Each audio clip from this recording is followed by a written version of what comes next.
जेवण करताना तोंडी लावण्यासाठी जर रसरशीत आणि चटकदार लिंबाच्या लोणच्याची फोड असेल तर जेवणाची मजा काही वेगळीच असते, हो ना। बघा हे लोणचे किती रसरशीत आणि चटकदार दिसत आहे आणि लिंबाची हे लोणचे पूर्णपणे मुरले सुद्धा आहे।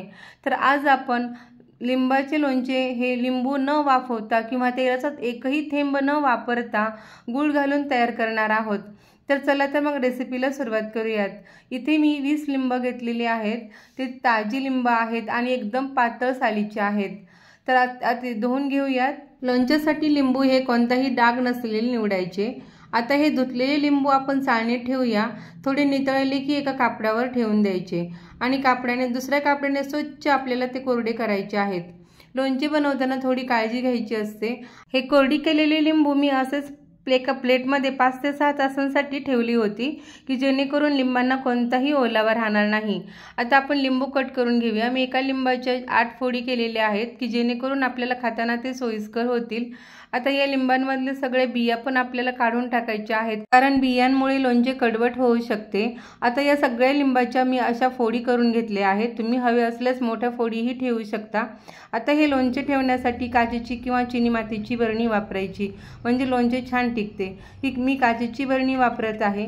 ही पण निर्जंतुक करण्यासाठी मी एक ट्रिक वापरलेली आहे। तव्यामध्ये 1 चमचा हिंग घातलेले आहे। गॅसची फ्लेम ही मध्यम ठेवायची। हळूहळू हिंग गरम झाले की धूर निघायला लागतो। मग ही बरणी अशी तव्यावर पालती करायची आणि हिंग चांगले गरम झाले की गॅस बंद केला व भरणी तव्यावर 1 मिनिटासाठी अशीच पालती ठेवली। हिंगामुळे भरणी चांगली निर्जंतुक झाली। असे केल्याने हे लोणचे 2 ते 3 वर्ष छान टिकतं। आता या लिंबाच्या फोडी एका भांड्यात घालूया।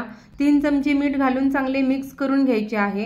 हे लोणचे गोडाचे बनवत आहोत, त्यामुळे 20 लिंबांसाठी 3 चमचे हे परफेक्ट मीठ आहे आणि हा पोहे खायचा चमचा आहे, त्यामुळे तो सर्वांकडे असतो। आता या सगळ्या फोडी या बरणीमध्ये भरून घेऊया आणि 8 दिवसांसाठी आपल्याला ह्या अशाच ठेवायच्या आहेत आणि 8 दिवस आपल्याला रोज कोरड्या चमच्याने त्या हलवायच्या आहेत। वर खाली सगळं मिक्स करायचं आहे। त्या फोडी आपण रोज हलवल्या नाहीत तर लोणचे खराब होऊ शकते, त्यामुळे रोज आपल्याला 8 दिवस हे असंच हलवायचे आहे आणि पूर्ण या फोडी सगळ्या या मुरल्या जातात। येथे आपण लिंबाच्या फोडी न वाफवता अगदी या अशा 8 दिवसामध्ये हलवून मुरवणार आहोत। तर बघा आता 8 दिवस झालेले आहेत। या लिंबांची भरणी सगळी पूर्ण भरलेली होती, आता पूर्ण अर्धी झालेली आहे आणि या फोडीत बघू शकताय तुम्ही, बघा कशा चांगल्या मुरल्या आहेत, पूर्ण त्यांचा गाळ झालेला आहे। आता त्यासाठी आपण मसाला बनवूया।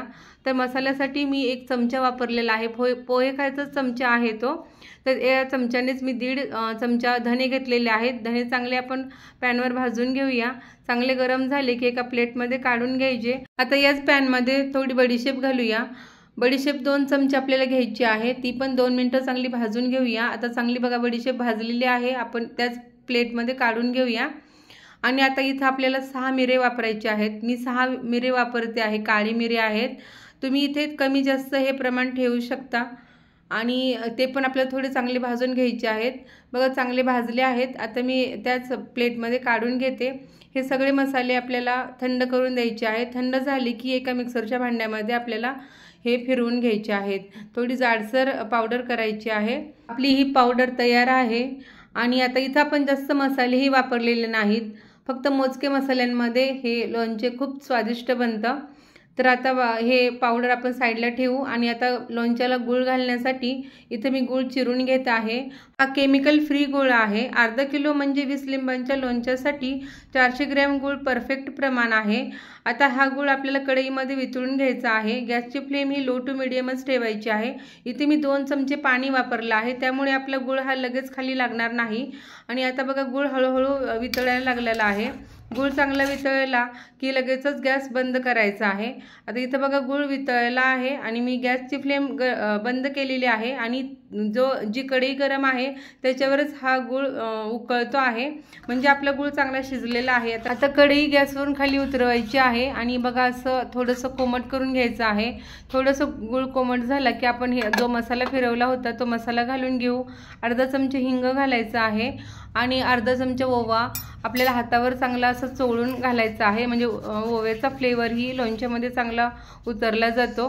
आणि आता हे चांगलं मिक्स करून घेऊया आणि गुळाच्या कोमट मिश्रणातच हे मसाले घालून घेतले आहेत, त्यामुळे त्यांचा फ्लेवर चांगला गुळामध्ये उतरला जातो। परंतु अजून थोडंसं कोमट हे मिश्रण झालं की नंतर मग 2 चमचे लाल मिरच पावडर आणि 1 चमचा बेडगी मिरच पावडर मी घालून घेतली आहे।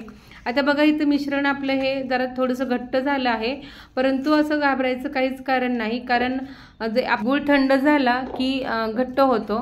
तर ह्या आता मिश्रण थोडेसे कोमट आहे, आपण लगेचच ह्या ज्या फोडी आहेत आपल्या लिंबाच्या त्या घालून घेऊया, कारण ह्या याच्यामध्ये मीठ आहे आणि मिठाचा संपर्क हा गुळाशी आला की कोमट गुळाशी आला की त्याला पाणी सुटतं आणि हे मिश्रण हळूहळू असं ओलसर व्हायला लागतं।